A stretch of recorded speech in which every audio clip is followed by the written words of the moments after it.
Morning, guys. It's Monday, June 9th, 5:24 a.m. Central Time. Grain markets are mixed this morning. Pretty quiet overnight trade. July corn futures down a quarter cent at 442 and a quarter. July soybeans up 2 and a quarter at 1059 and a half. July Chicago wheat down 1 at 553 and 3/4. July Kansas City wheat down 1 at 548 and a quarter. July spring wheat is up 1 cent at 634 and a quarter. Let's start off with weather, as we often do this time of year. So weekend rainfall favored southern and eastern portions of the U.S. Corn Belt. The best coverage and amounts were seen in parts of Missouri, southern Illinois, Indiana, Ohio, Kentucky, and Tennessee. Rainfall was also observed over southern Kansas, Oklahoma, and North Texas, while both the Euro and GFS weather models favor some drier conditions in the western Corn Belt. Both project near average rainfall across the region during the next 2 weeks. On average, Corn Belt temperatures will trend near normal over the next week. However, the 8 to 14 day period may involve some above normal temperatures. Weather patterns and forecasts are considered benign with regard to row crop price action to start this week. We should be moving into exciting weather market season, and it sure as hell doesn't feel like it. Awfully quiet. Rainfall over the next 5 days will be fairly limited. Both the GFS and the Euro in fairly decent agreement here that you're going to see some stuff in Iowa, maybe in Minnesota, Wisconsin, places like that. And then it's really in the 5 to 10 day period where the rain is expected to return in a widespread fashion. The Euro is a little bit wetter than the GFS, but both calling for fairly widespread rain across the Corn Belt. And that's why the markets are so unexciting and uninterested in the forecast. There's just too much rain in the forecast in too many places. To look at this through a different lens, this is an excellent map from our friends at Crop Profit. Based on GFS ensemble data, the Corn Belt as a whole will see 97% of its normal rainfall over the next 7 days. So nothing to write home about there. Yeah, you've got some drier than expected conditions expected in Kansas, Nebraska, or drier than normal rather, expected in Kansas, Nebraska, the Dakotas, but not super dry. You look at the same map, the Euro, it's a little bit drier. It's a little bit drier in parts of southern Iowa, northern Missouri, again, Nebraska, Kansas, but I don't think this has the market concerned, obviously. 8 to 14 GFS is, again, a little bit drier in the west, but the 8 to 14 day Euro is calling for normal to above normal rainfall for almost the entire Corn Belt. So they're just, no matter which way you look at it, I know that there's a little bit of model divergence, but it's just not very exciting.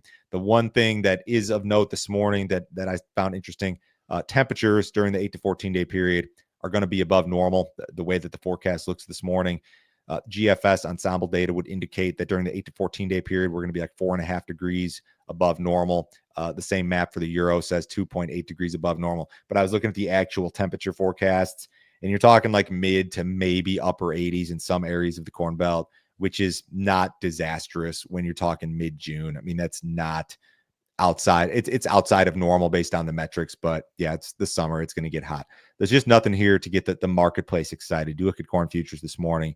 You look at soybean futures this morning. It doesn't feel like we're trading a weather market, although we are. It's not an exciting forecast. Last week, China improved the export of certain rare earth minerals. The move follows a phone call between President Trump and Chinese President Xi Jinping that focused on trade. It also comes ahead of today's trade negotiations between the US and China in the UK. While the Chinese Commerce Ministry confirmed the approvals, it did not specify which countries or industries were covered. Demand for rare earth minerals has surged due to their growing use in robotics and electric vehicles. China also issued temporary export licenses to suppliers serving major U.S. automakers and pledged to expedite approvals for qualified exports to Europe. The meetings are today, I guess. Howard Lutnick is the Commerce Secretary. He will lead a U.S. delegation. Chinese representatives will be led by the Vice Premier. Don't ask me to pronounce his name. In any case, the traders, financial markets around the world will be watching and monitoring these discussions very, very closely. Is there any report of progress? Is there a report of lack of progress? The soybean market is a good proxy of U.S.-China relations and what's going on right now. We've rallied a little bit here the last 3 or 4 days. Bumped up against some trend resistance in this July contract overnight. 1062, I believe, will be a big level in the July soybean contract today. And if you get the right things to come out of this meeting, break out above that, maybe you've got to run at some calendar year highs. And I think that would be perfectly plausible if you could run up above that trend resistance. So we'll see what happens. A lot depends on the news. If you guys have not checked out our premium content, you sure need to do so. Joe, can you tell our viewers about some of our recent premium videos? Absolutely fantastic stuff. On Thursday last week from my friend Lewis Stearns, he's an agronomist in Ohio. We talked about the state of Ohio, which has been especially problematic this year. Too wet, some replant, all kinds of messy stuff going on. We talked about the crop situation in Ohio, what's possible, what's being switched in terms of acreage, has the yield potential been cut? We ran through all of that and actually ran through a lot of the same items for the entire Corn Belt.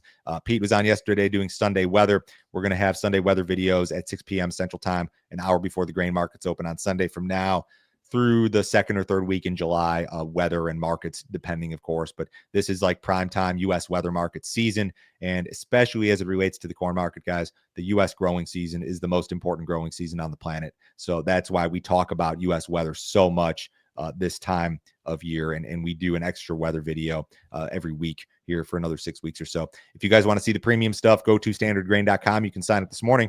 This is a $50 per month subscription. You can cancel at any time, no other fee, no other obligation. Nobody will try to sell you anything else.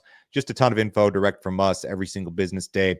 You'll get my morning email, goes out at 5 a.m. Central Time like clockwork every business day. Our 10 a.m. email blast is that day's premium video. You'll see all of our charts, graphics, premium videos, my cash grain marketing recommendations. Actually had some new stuff out just this morning. Give that deal a shot today, guys. The funds substantially trimmed their net short position in the corn market last week. CFTC released weekly commitment of traders data on Friday. During the week ending Tuesday, June 3rd, large money managers were net sellers of 44,000 corn contracts. The net short of 134,000 contracts is the largest since late September.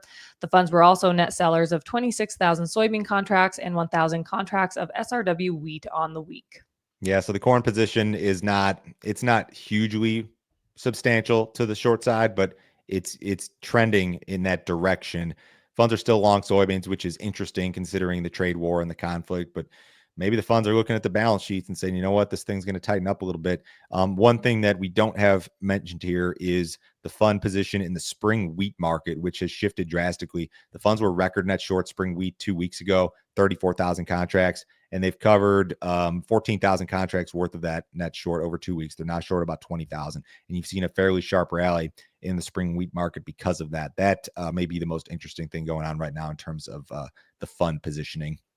Experts claim the crop damaging pathogen smuggled into the U.S. by Chinese students does not pose a threat to the nation's food supply. The fungal pathogen, which causes scab in crops like wheat, has been in the U.S. for more than a century and can be managed with pesticides. It poses a health risk to humans and livestock only when consumed regularly and in large amounts. Furthermore, researchers have developed multiple strains of wheat that are resistant to the fungus. The pathogen is routinely monitored, and its toxins are typically found in food products at levels well below those considered harmful.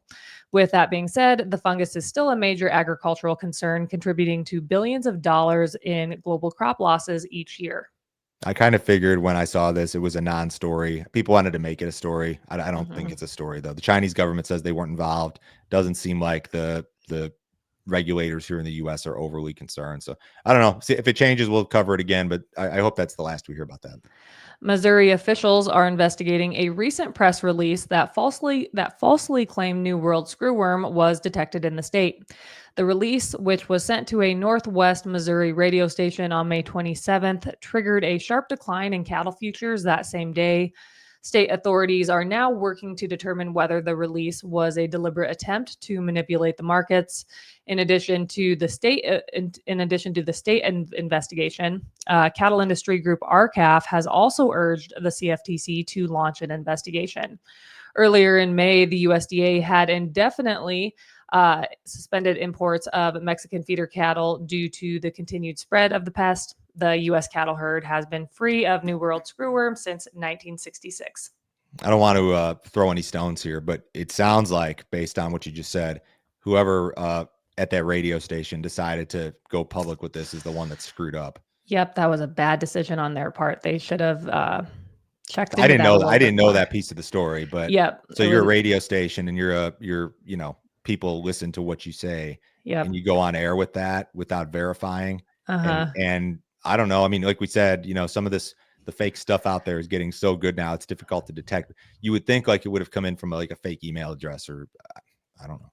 I don't know, but yeah, they should have looked into that. I'm sure they just wanted to be the first ones to cover it and make the big break, but doesn't And look we good. better be careful about what we say, because we might be the next ones to screw up and report some stuff that's not real. Exactly. We're going to try our damnedest not to, but hell, who knows? What did cattle do on Friday? Cattle futures were higher. Live cattle were 12 cents to 3.40 higher. Feeder saw gains ranging from 5 cents up to $1. Cash cattle trades surged last week. In the Texas Panhandle, cattle were $9 higher than the previous week at 232. In Kansas, cattle sold at 235, which was a whopping $13 higher.